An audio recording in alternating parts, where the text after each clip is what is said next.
Valve just broke our hearts and announced that the much anticipated Steam Machine is now delayed until the first half of 2026. Hopefully, but this is Valve we're talking about. But it turns out we don't have to wait for the Steam Machine, because I managed to build one out of a 10-year-old $70 PS4.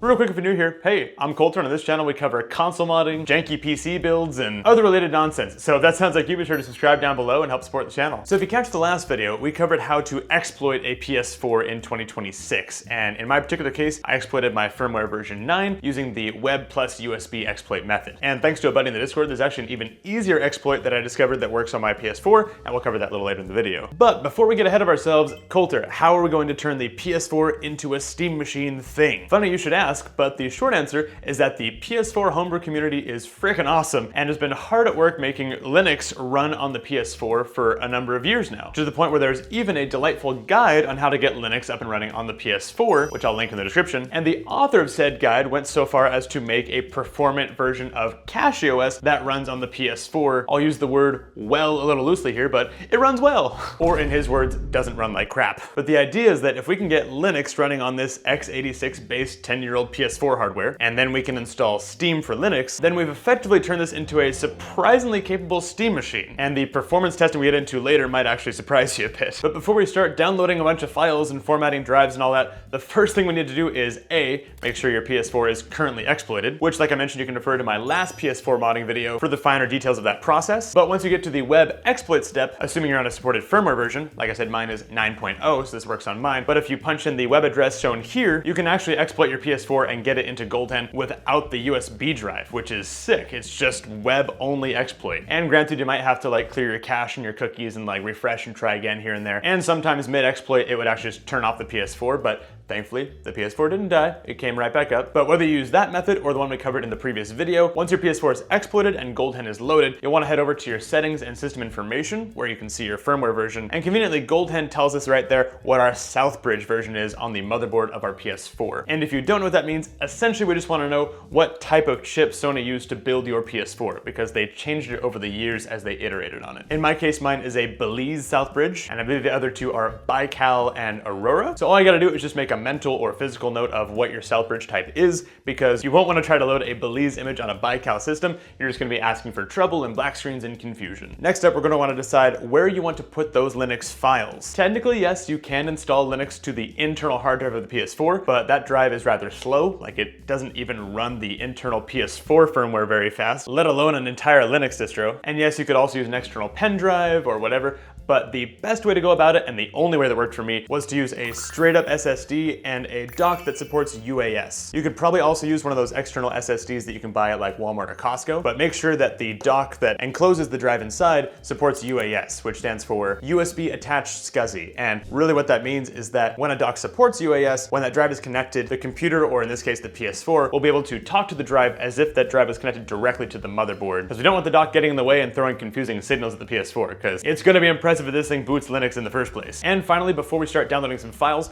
we'll just need to change a few settings in the PS4, mostly to ensure that the Linux image doesn't freak out or throw the wrong display settings at us. And so you'll want to force your PS4 resolution to either 720p or 1080, set your RGB color gamut to full, and whatever other settings are currently the most recommended in the Linux guide I mentioned earlier that's linked in the description. And lastly, over in the goldhen server settings, you want to make sure that FTP server and bin loader are both checked off. Okay, with all that out of the way, now I get to download some files. So to help future-proof this guide, I will refer you to the Linux guide linked in the description, since a website can be updated a lot easier than a video can. And so first on that page, you'll be directed to download the Linux kernel. And the kernel is critical because it handles all the communication between the software end and the actual PS4 hardware. And so that's where our Southbridge comes in very critical, in that you'll want to download the latest recommended kernel for your Southbridge. So in my case, I have a Belize Southbridge, and so I clicked on the latest kernel for that. And then on the GitHub page, made sure I was on the Belize heading, scroll down, and you download the BZ image file for it. You'll probably also see a BZ image underscore no firmware option. And honestly, I'm not totally sure what that's about. You can let me know in the comments if you know, but I think it's just for troubleshooting if you have issues or something later. But in my case, the BZ image worked fine. The next thing you'll download is the initramfs file, and that'll be a zip file. Just go ahead and download that and we'll cover what to do with it later. And lastly, the really fun part, especially for any of you that have worked with Linux installations before, is you get to choose your distro. And in the Linux community, there are many flavors of the distro rainbow, and the PS4 Linux scene is no different. There are like at least 12 options to choose from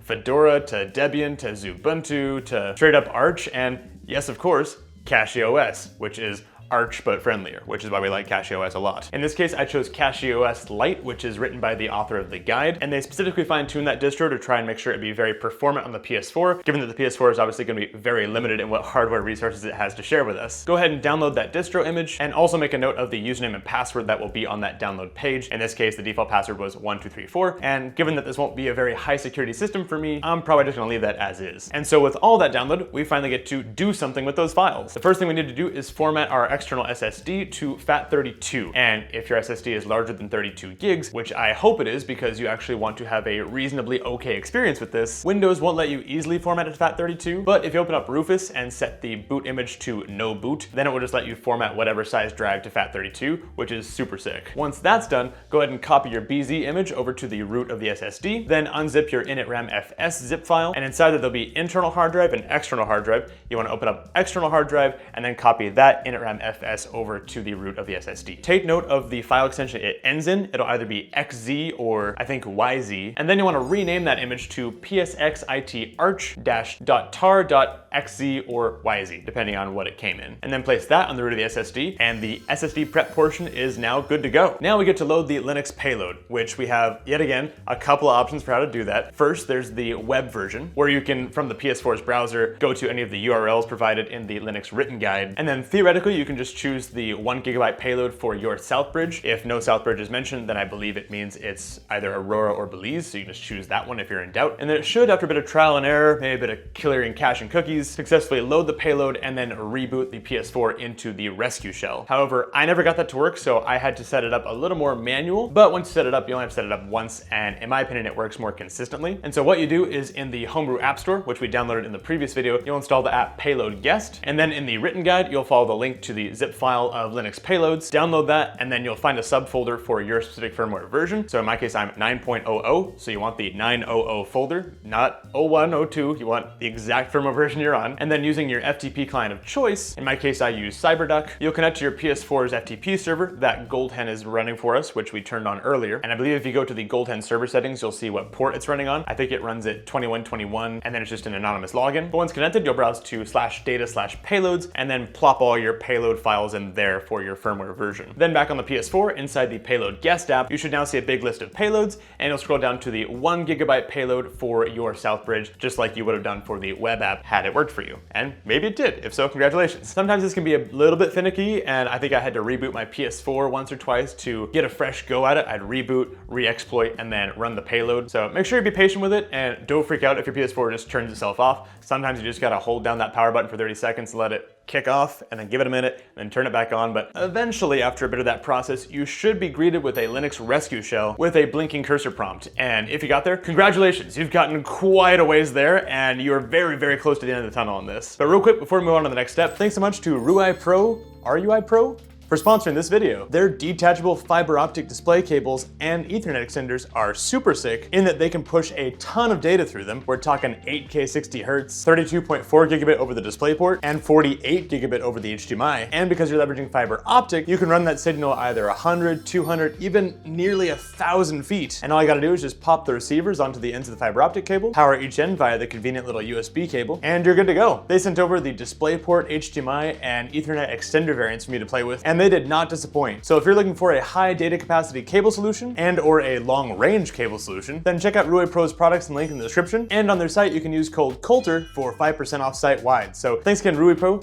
RUI Pro, for sponsoring this video. Okay, so now that we're seeing the Linux shell, you're gonna wanna go ahead and plug in your SSD. I'm told that the USB port closest to the disk drive seems to work the best. And then in the other port, you wanna plug in your USB keyboard. At this stage, you won't need a mouse, but once you do get in the desktop, you'll probably wanna have a little USB hub, preferably unpowered, just to not risk anything, so that you can connect both a mouse and a USB keyboard to the PS4. But right now, we just need to type commands, and that command is install-psxitarch.sh. If you're wondering why I can recite that so well off the top of my head, yes, there's a script over here, but also I typed that command a number of times because, as I alluded to earlier, I tried to get away with an incorrect SSD dock before and had a lot of issues at this step. So hopefully you heed my advice and use a Rego SSD, and especially a dock that uses UAS. But anyway, if all goes well, after you hit enter on that command, you should see a bunch of output just going, because if that's the case, that means the install script is going successfully and is currently extracting a bunch of files onto your SSD, partitioning the SSD up, and basically running through a headless Linux install, which is pretty sick. If you see any sort of error at this step and the install command is not working for you, then definitely take a look at the troubleshooting section of the written guide, and when in doubt, maybe just try a different SSD and dock until you find one that the PS4 can play nice with. And you might try using a command like ls/dev/sda to make sure that the PS4 can at least read the contents of your drive. But anyway, assuming that your install is now cruising along, at this stage, you can go ahead and hydrate, get a coffee, go pet a dog, go for a walk, because this is going to take a minute. But once that's done, you'll see a variety of things. You'll either see a booted Linux desktop, which if so, that's sick, we'll cover that in a second, or you'll be back at the terminal, in which case you should be able to type resume-boot, and then it should boot into the Linux desktop, or you'll type resume-boot and you'll get some weird error, which is what I got, but in my case, I just restarted the PS4, which I think you can do with Control-Alt-Delete at this stage, re-exploited, reran the 1 GB payload, got back to the shell, typed resume-boot, and then up into the Linux desktop I went. I realized I didn't disclaim at the start of this video that this wasn't for the faint of heart, but yeah, this process is a journey for sure. But whatever your path to get here, you should now be seeing a login screen on a Linux desktop running on your PS4, which at this stage, you've won. Congratulations, that is freaking awesome. Although we're not quite done yet, we just need to configure a couple more things and then we get to play and benchmark this thing. So first off, we'll log in with 1234, and then if you chose CachyOS like I did, you should now see the friendly CachyOS welcome screen, which is lovely. I was pleasantly surprised to A, find that the interface was rather snappy, and B, that my Wi-Fi drivers were working great. So I was able to hop onto my 5 GHz network and it was able to download with decent speeds, which is sick. And so I hopped over to the package manager and I started downloading Super TuxKart and Mario with Portals, which if you don't know what those are, you are going to find out in a second. And then over on the All Software tab, I went and downloaded Steam, except after queuing up all those downloads, I did see some error messages. And so if you also see an error message about sandboxing and sandbox installs, all you have to do is open a terminal and use this command to open up a terminal text editor, and then uncomment this line. And then you just press Control-O to go ahead and save and quit that.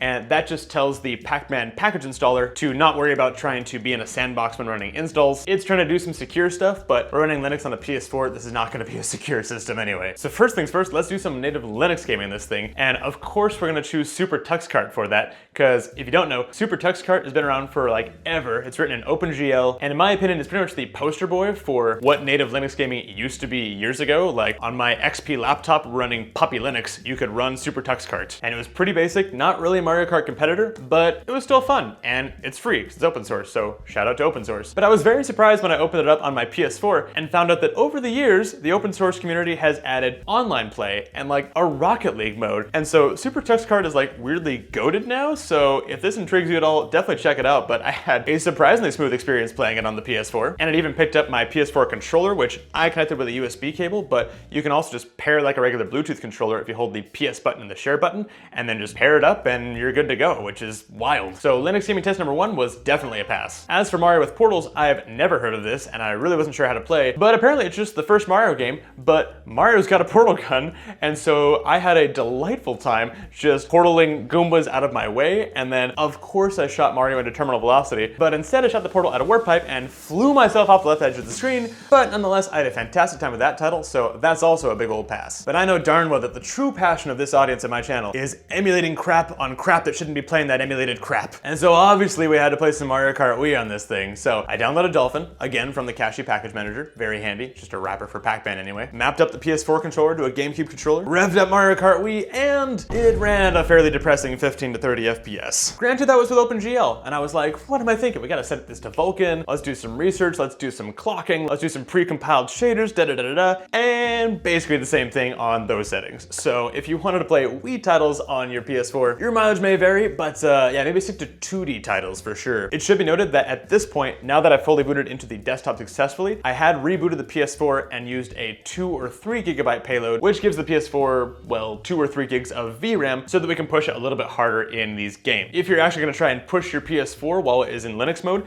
definitely make sure you bump it up, but I think 3 GB of VRAM is about the max it can take. So with Wii being an unfortunate sad trombone, at least in my experience, let me know in the comments if you find some better settings for it, but GameCube on the other hand was surprising. I was able to rock some Super Monkey Ball 2 Monkey Target at like between 40 and 55 FPS on the thing, which to me was perfectly playable, and I was having a grand old time and kind of forgot I was playing it on a PS4. Actually, not even that. playing GameCube through emulation on Steam that's installed on a PS4, all while running over USB. So the fact that we got any playable frame rates in that at all is rather impressive. But finally, the creme de la creme. Let's play some Steam games in this thing, thus completing my dusty PS4's conversion into a Steam machine in 2026. First game up is one of my favorites, Retro Kart Rush, which if you don't know is an indie game written in Godot, which runs buttery smooth and is basically the physics that I wish Super Mario Kart for the SNES had back in the day, with proper drift and lots of speed and just some very fun gameplay. And to my delight, it ran buttery smooth on the PS4. I didn't have an FPS counter going, but it felt like a locked 60 FPS, so that's freaking sweet. And so from racing, we move on to first-person shooter. And of course, what's the most ideal first-person shooter to test in this console than Super Noah's 3D Ark, which is basically a skin of Wolfenstein that was centered around Noah putting these animals to sleep that got out on the Ark. I love how delightfully ridiculous it is, but it also ran super smooth, kind of unsurprisingly, but hey, shout out to the developers of Super Noah's 3D Ark, I guess. I will say there were some titles that just straight up wouldn't launch, like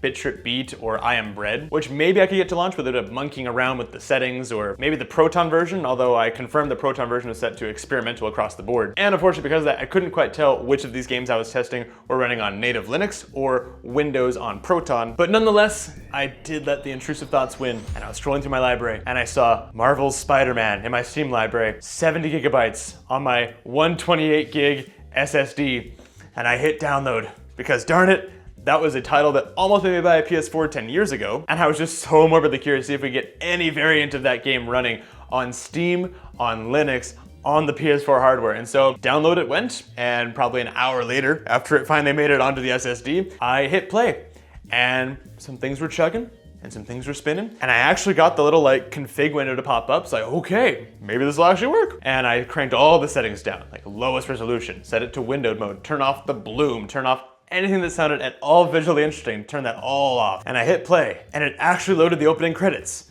One, and then the next, and then the next, and then it faded to black, and the PS4 got loud, and then the PS4 got quiet, and then the PS4 was no more. No, I'm just kidding. It just seemed to like not be able to recover back to the desktop environment, so I had to reboot it. So alas, kind of unsurprisingly, AAA games are not quite meant for this setup, but hey, that's why you watch weird channels like this, right? To see people doing things with the hardware they shouldn't be doing, so you're welcome. So the verdict, is this a PS5 killer? Absolutely not. Is it a weirdly functional kind of grandma PC? Actually, yeah. Like, I was able to open Firefox and browse YouTube, and YouTube was slow, but YouTube loaded, so that's cool, I guess. But after you seeing all that I went through to get to this stage, I'm very curious. Would you actually try to run desktop Linux on your PS4? If so, and you think this whole thing was worth the hustle, drop a little penguin emoji in the comments so I can be validated for this endeavor. Or if you think I should just buy a Steam machine when it eventually launches, then drop a controller emoji in the comments so I can justify it to my wife. If you missed my first PS4 jailbreak video, go ahead and check that out here. Check out the Discord and Patreon below if you want to connect with me and the channel. Thanks so much for watching, and I'll see you guys in the next one.